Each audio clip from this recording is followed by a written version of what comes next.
Reciba un cordial y respetuoso saludo de parte del subgrupo número 8 de la Cátedra de Derecho Civil, Contratos, impartida por el licenciado Albino Arias, de la Facultad de Jurisprudencia y Ciencias Sociales de la Universidad de El Salvador. En esta ocasión, vamos a desarrollar lo concerniente al contrato de fianza contenido en el artículo 2086 al artículo 2133 de nuestro Código Civil.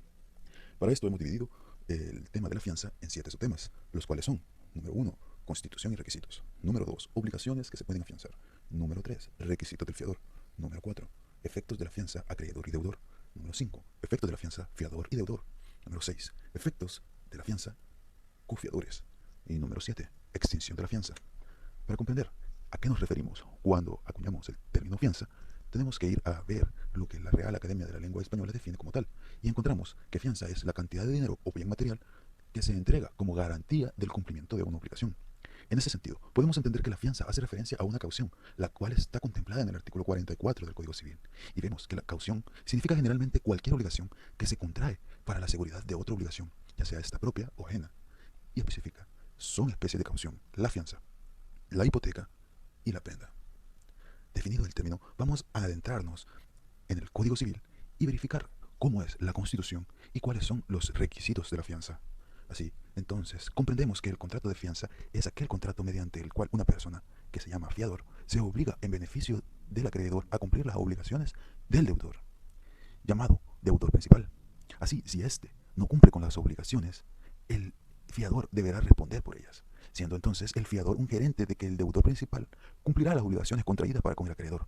Esto lo podemos ver como está regulado en el artículo 2086, que dice que la fianza es una obligación accesoria en virtud de la cual una o más personas responden a una obligación ajena, comprometiéndose para con el acreedor a cumplir en todo o en parte si el deudor principal no la cumple.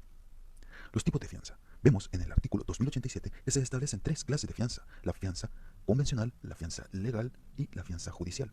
La primera es constituida por un contrato. La segunda es ordenada por la misma ley. La tercera es un decreto que realiza el juez en un tribunal de justicia.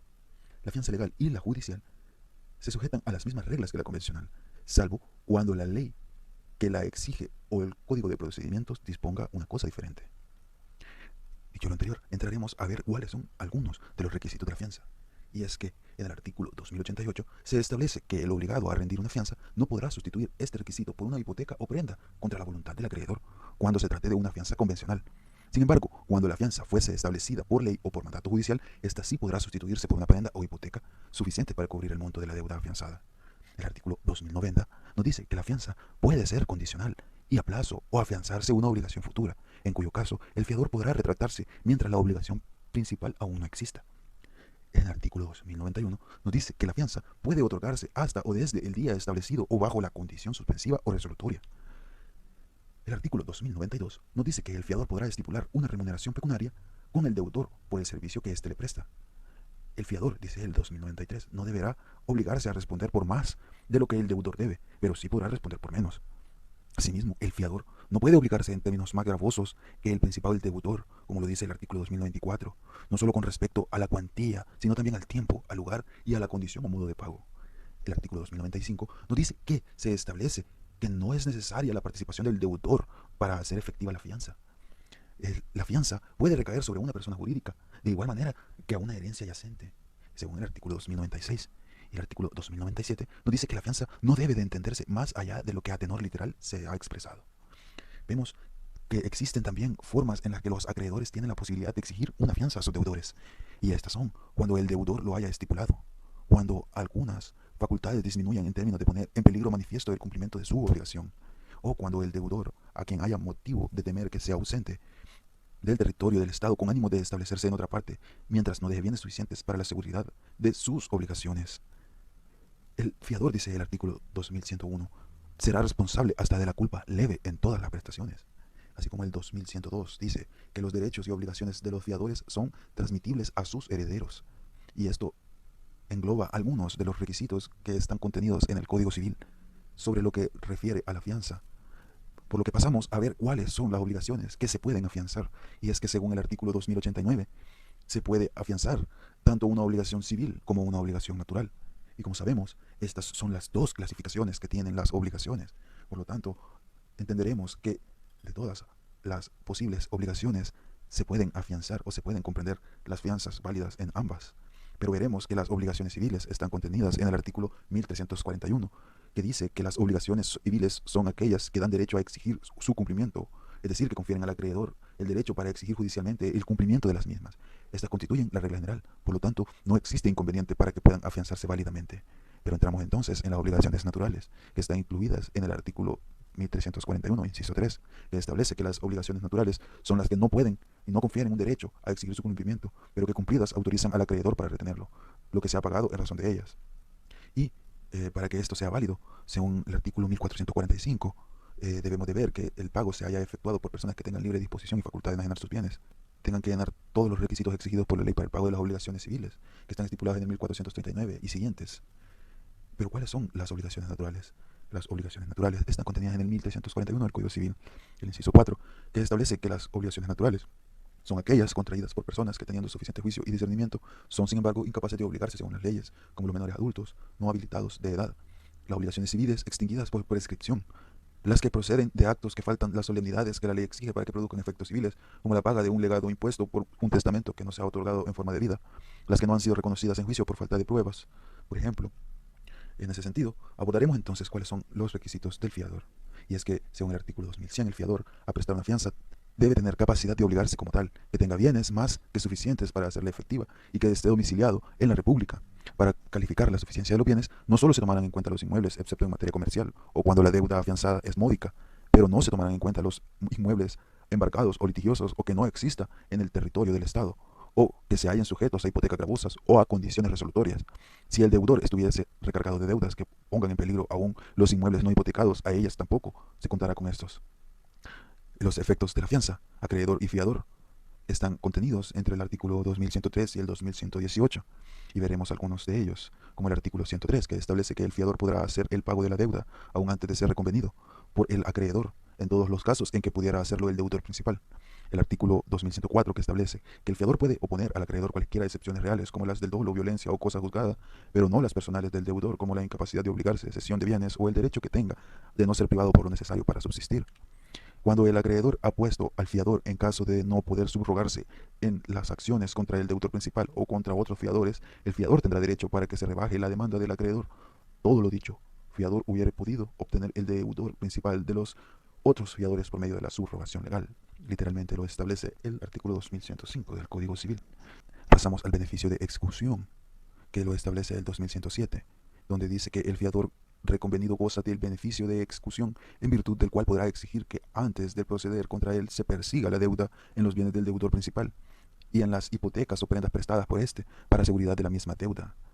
El artículo 2108 nos dice que para gozar del beneficio de exclusión son necesarias condiciones que enumeraremos a continuación. Número 1, que no se haya renunciado expresamente. Número 2, que el fiador no se haya obligado como codeudor solidario. Número 3, que la obligación principal produzca acción. Número 4, que la fianza no haya sido ordenada por el juez. Número 5, que se oponga el beneficio luego que sea requerido del fiador, salvo que el fiador al tiempo de requerimiento no tenga bienes y después los adquiera. Número 6, que se señalen al acreedor los bienes del deudor principal. Así, el artículo 2109 nos dice que no se tomarán en cuenta para la exclusión: número 1, los bienes existentes fuera del territorio; número 2, los bienes embargados o litigiosos, o los créditos de dudoso o déficit de cobro; número 3, los bienes cuyo dominio están sujetos a una condición resolutoria; número 4, los hipotecados a favor de las deudas, preferentes en la parte que se pareciese necesaria para el pago completo a estas. En el artículo 2113 vemos que el beneficio de exclusión no puede oponerse sino una tan sola vez. Si la exclusión de los bienes designados una vez por su fiador no producen el efecto o no bastase, no podrán señalar otros, salvo que hayan sido posteriormente adquiridos por el deudor principal. El artículo 2114 nos dice: si los bienes excluidos no produjesen más de un pago parcial de la deuda, será sin embargo el acreedor obligado a aceptarlo y no podrá reconvenir al fiador sino por parte insoluta. El beneficio de división, vemos en el artículo 2117, si hubiere dos o más fiadores de una misma deuda que no se hayan obligados solidariamente al pago, se entenderá dividida la deuda entre ellos por partes iguales y no se podrá el acreedor exigir a ninguno sino la cuota que le quepa. La insolvencia de un fiador no gravará a los otros, no se mirará como insolvente a aquel cuyo su fiador no lo está. El fiador que inequívocamente haya limitado su responsabilidad a una suma u cuota determinada no será responsable sino hasta la concurrencia de dicha suma u cuota. El artículo 2118 nos dice que la división prevenida en el artículo anterior tendrá lugar entre los fiadores de un mismo deudor o una misma deuda, excepto que haya rendido separadamente las fianzas por el otro deudor. Pero ¿quién es el deudor? El deudor o prestatario es aquella persona natural o jurídica que tiene la obligación de satisfacer una cuenta por pagar contraída de parte de la acreedora o prestamista, ello cuando el origen de una deuda es de carácter voluntario. ¿A qué se obliga el fiador? El fiador se obliga a responder de una deuda ajena con el propio crédito, a asegurar el cumplimiento de una obligación contraída por otra persona distinta. Sabido es que nadie puede ser fiador de sí mismo. En los términos de este artículo, la fianza se perfecciona por el acuerdo de voluntades de fiador y acreedor. Las obligaciones del deudor de indemnizar al fiador si éste paga. El fiador que paga debe ser indemnizado por el deudor, aunque éste no haya prestado su consentimiento para la constitución de la fianza. Si ésta se hubiese otorgado contra la voluntad del deudor, no tendrá derecho alguno el fiador para cobrar lo que pagó, sino en cuanto hubiere beneficiado el pago al deudor. Los elementos que el deudor debe de indemnizar al fiador. El fiador se paga por el deudor debe de ser indemnizado por este. Número 1, de la deuda principal. Número 2, de los intereses respectivos desde que hayan noticiado el pago al deudor, aun cuando éste no estuviera obligado por razón del contrato a pagarlos al acreedor. Número 3, de los gastos que haya hecho desde que dio la noticia al deudor de haber sido requerido el pago. Y número 4, de los daños y perjuicios que haya sufrido por causa de la deuda. El cofiador, ¿qué es el cofiador? Es una figura que representa cuando dos o más fiadores garantizan a un mismo deudor por una misma deuda frente al acreedor. Entonces, cuando el deudor principal no cumple con su obligación, puede el acreedor exigir el cumplimiento de la obligación a todos los cofiadores. Aquella persona que justamente con otra se hubiese obligado accesoriamente por un tercero frente a determinado acreedor que acepte su obligación accesoria. El cofiador que paga la deuda afianzada queda subrogado en todos los derechos que hubiesen correspondido al acreedor contra otros cofiadores para cobrar de cada uno de estos la parte que correspondiese, para el caso del que el cofiador pague más de aquello de lo que le corresponde. Los efectos de los cofiadores. Vemos en los artículos 2128 que el fiador que paga más de lo que proporcionalmente le corresponde es subrogado por el acceso en los derechos del acreedor contra los fiadores. En el artículo 2129 vemos que los cofiadores podrán oponer al que ha pagado las excepciones puramente personales del deudor principal. Tampoco podrán oponer al cofiador que ha pagado las excepciones puramente personales que correspondan a este contra el acreedor que no quiso valerse. El artículo 2130 nos dice que el subfiador, en el caso de insolvencia del fiador por quien le obligó, es responsable de las obligaciones de este para con otros fiadores. Y de esta manera entramos a la extinción de la fianza, donde vemos que la extinción de la fianza existe por vía de consecuencia cada vez que se extinga por un medio legal la obligación principal. Se extingue también por vía directa cuando cesa la responsabilidad del fiador, aunque la obligación principal se conserve vigente. De esta manera, vemos en el artículo 2131 que la fianza se extingue por los mismos medios que las demás obligaciones y además por a. el relevo de la fianza en todo o en parte concedido por el acreedor al fiador. b. en cuanto al acreedor que por hecho o culpa suya haya perdido las acciones en que el fiador tenía el derecho de subrogarse. c. por la extinción de las obligaciones principal en todo o en parte. D. Si el acreedor acepta voluntariamente del deudor principal en descargo de la deuda un objeto distinto del que este deudor estaba obligado a darle en pago, queda irrevocablemente extinguida la fianza, aunque después sobrevenga evicción del objeto, como lo establece el artículo 2132. De las calidades del acreedor y del fiador, o del deudor y fiador, pero en este segundo caso las obligaciones del subfiador subsistirán. También vemos que se extinguen la fianza de acuerdo a las siguientes causas: cuando la obligación sea cumplida por el deudor, y si éste no lo hiciere, cuando sea pagada por el fiador; por la prórroga que da el acreedor al deudor sin el consentimiento del fiador; si el fiador se hubiese obligado por un tiempo determinado y en esta misma circunstancia el acreedor no requiera judicialmente al deudor el cumplimiento de la obligación principal dentro del mes siguiente a la expiración del plazo, el fiador también quedará libre de su obligación cuando sin causa justificada el acreedor deje de promover en el juicio contra el deudor por más de 3 meses. Si la fianza se otorgó por tiempo determinado y el fiador haya pedido al acreedor que promueva judicialmente dentro de un mes el cumplimiento de la obligación y éste no inicia o deja de promover el juicio, el fiador queda libre de esa obligación. Por novación, también puede quedar libre el fiador de la misma. La condonación o perdón de la deuda es otra causa. Por la confusión de los derechos del deudor y acreedor es otra de las causas que motivan la extinción de la fianza. Las reglas generales de la extinción de la fianza se pueden contabilizar como 14.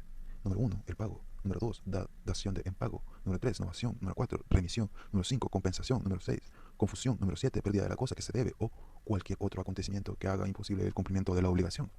Número 8, declaratoria de nulidad o rescisión. Número 9, el evento de condición resolutoria. Número 10, el plazo extintivo. Número 11, la declaratoria de prescripción. Número 12, la transacción. Número 13, resiliación o revocación voluntaria. Número 14, la prórroga de pago.